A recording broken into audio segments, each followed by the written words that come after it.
Le fait de n'avoir qu'un bras qui fonctionne, ça m'a appris une chose.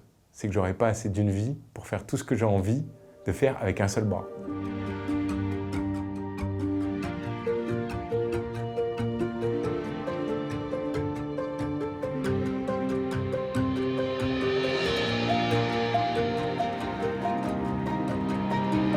Je m'appelle Charles Rozoy, j'ai 36 ans, je suis champion paralympique de natation et aujourd'hui je suis conseiller de la ministre du Handicap. Alors bon, j'ai été champion de France, champion d'Europe, champion du monde, je ne les compte pas, l'importance est la plus importante, c'est celle de champion paralympique, c'était à Londres en 2012 sur le 100 mètres papillon. Et donc voilà, c'est la seule et l'unique qui compte. J'ai fait beaucoup de sport très jeune, j'ai fait plein de sports différents et un jour j'ai découvert la natation et j'ai dit je vais être champion olympique de natation. J'étais nageur dit valide, sans handicap et aujourd'hui j'ai un plexus brachial, donc c'est exactement le même handicap que Jamel Debbouze, c'est le bras gauche qui est paralysé, c'est les nerfs qui sont arrachés sur la moelle épinière et donc j'ai eu un accident de moto qui m'a paralysé à 21 ans et j'ai continué ma carrière alors que j'avais été champion de France valide pour réaliser mon rêve quelques années après, puisque 4 ans après, je deviens champion paralympique. Et c'était à Londres, c'était un moment magique, c'était des étincelles. C'est les rêves d'une vie qui s'accomplit à 25 ans. Mais je vais être tout à fait transparent. Souvent, on parle uniquement de l'accident, mais c'est des phénomènes de vie qui arrivent à différents moments. J'ai connu la dépression jeune, puisque à 19 ans, je me fais virer du pôle espoir parce que j'étais pas assez bon à quelques centièmes des temps internationaux. Je me fais virer. Et puis je reviens après, mais après une période de dépression qui a duré plus de 6 mois où j'ai connu la dépression très jeune, je ne le souhaite à personne. Mais voilà, j'ai pris énormément de poids, j'ai pris 30 kilos en quelques mois. Je suis resté chez moi, je me suis posé beaucoup de questions sur la vie et sur d'autres moments. Donc j'ai connu ce moment difficile déjà qui m'a aidé, et c'est pour ça que j'en parle, à appréhender ce qui va se passer après. Parce que le jour où je commence enfin de sortir de ce moment-là, je commence de réussir dans ma carrière puisque je deviens champion de France de natation. J'ai mes grands amis qui, eux, vont au jeu. Moi, je ne vais pas encore au jeu, mais je suis sur de bons rails. Et ben, je rentre du travail à moto, la veille de vendre ma moto et de reprendre ma carrière de nageur. Et un chauffard va me heurter et je vais rencontrer une barrière de sécurité. C'est mon bras qui va passer dans la barrière de sécurité. Vous voyez ces grandes guillotines qu'il y a sur le bord de la route, les guillotines à motard, comme on dit. J'ai de la chance que ce ne soit pas la tête, mais le bras va passer dedans, ça va faire crack. C'est une fracture ouverte de l'humérus, donc le bras est coupé en deux et donc voilà, ça a été le début d'une nouvelle vie. Un jour, on vous dit, vous avez un bras qui a été coupé en deux, on vous a mis un clou dans le bras.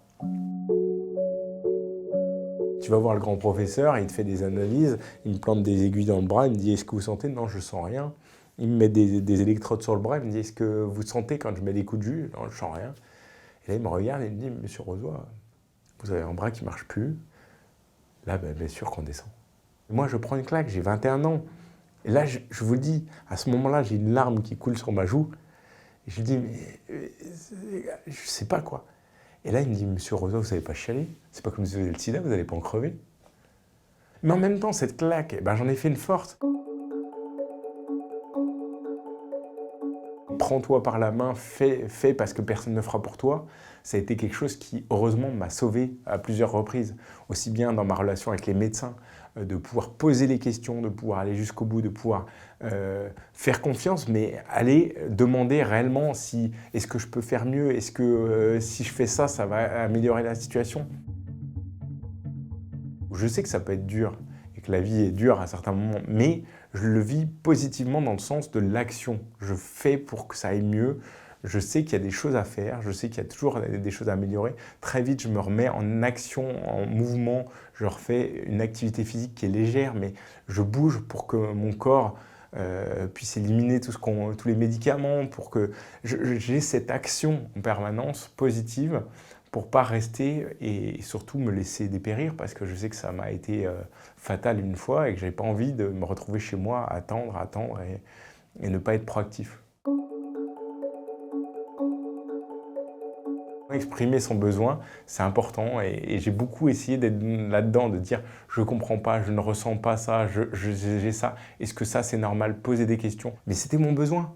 Et ce besoin-là, une fois qu'il a été respecté, c'est vrai que je me sentais beaucoup mieux et je pouvais être dans quelque chose de proactif, aller vers autre chose. Je me suis mis à l'anglais, j'ai lu des articles scientifiques pour mieux comprendre l'intérêt de tout un tas de choses.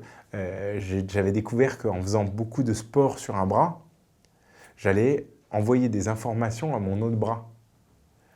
Et ça, c'était nerveux, c'était bien. On le voit, le sport, l'activité physique est vraiment un mode qui envoie des bonnes ondes, qui envoie des bonnes choses. Le tout, c'est de trouver le juste milieu, de connaître ses limites, mais c'est de ne pas non plus rester chez soi en disant « j'ai mal à mon bras, je peux pas faire, donc je fais pas ». Parce qu'avec les « je peux pas », j'aurais rien fait de ma vie, je serais resté chez moi et puis j'aurais attendu que ça passe et puis j'aurais été triste et puis voilà. Aujourd'hui, la seule chose que je me dis, c'est j'ai plus qu'un bras qui marche vraiment bien. Ça se voit pas quand je suis habillé, etc. Donc c'est un handicap invisible, c'est des fois plus difficile à porter parce qu'il y a plein de gens qui se posent la question de pourquoi je fais pas comme eux. Alors qu'en fait, c'est juste je ne peux pas. Mais le fait de n'avoir qu'un bras qui fonctionne, ça m'a appris une chose. C'est que j'aurais pas assez d'une vie pour faire tout ce que j'ai envie de faire avec un seul bras. Il y a eu des moments de doute, il y a eu des moments durs, il y a eu etc.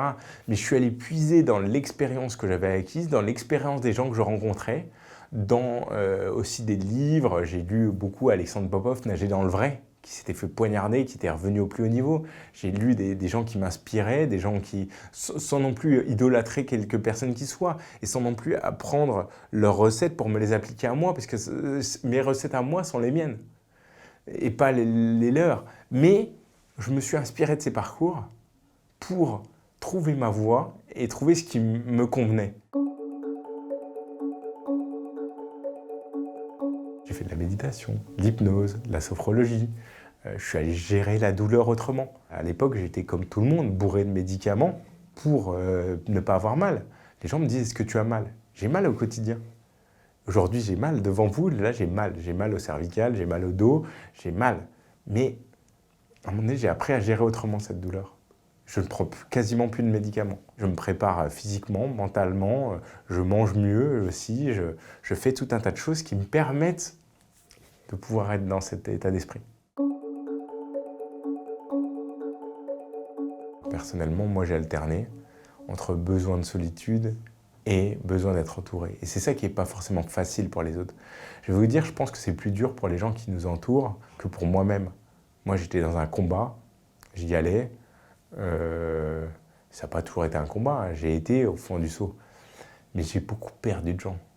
Ceux qui pensent que j'étais juste entouré, que j'avais de la chance, non, mon papa était très très fort et il a été beaucoup dans le faire. C'est quelqu'un de très cartésien qui a été dans le faire, dans voir les médecins, sélectionner des médecins, essayer de m'accompagner. Ma maman était pourtant infirmière, etc., mais elle était vraiment dans la difficulté de voir son fils, son enfant, dans cet état, de voir son enfant diminuer, de voir son enfant qui lui était déjà un champion. Comme ça, elle a eu beaucoup de difficultés, elle a été beaucoup dans le don d'amour, mais sans être capable de pouvoir faire. Et puis, il y a des gens qui ont été là, des surprises, des gens que je ne m'attendais pas. Donc oui, moi j'ai eu besoin d'être entouré à certains moments, j'ai eu besoin d'avis, de conseils, j'ai eu besoin d'échanges, d'être nourri par ça, et j'ai eu aussi besoin de retrouver ce que j'avais pas et je savais pas faire avant, me retrouver seul. Heureusement, heureusement. Non, surtout que moi je suis quelqu'un qui aime l'humour, qui aime mettre voilà, j'ai fait rigoler les infirmières, j'ai fait, voilà. Il y a une place à l'humour, heureusement. Heureusement, sinon il n'y a pas de... ça fait partie de la vie. Une journée sans sourire, c'est une journée de perdu. Moi, je me sens bien. Je suis heureux. Je suis un homme accompli. Ouais, non, je me sens très bien. En paix avec moi-même, surtout, c'est ça le principal.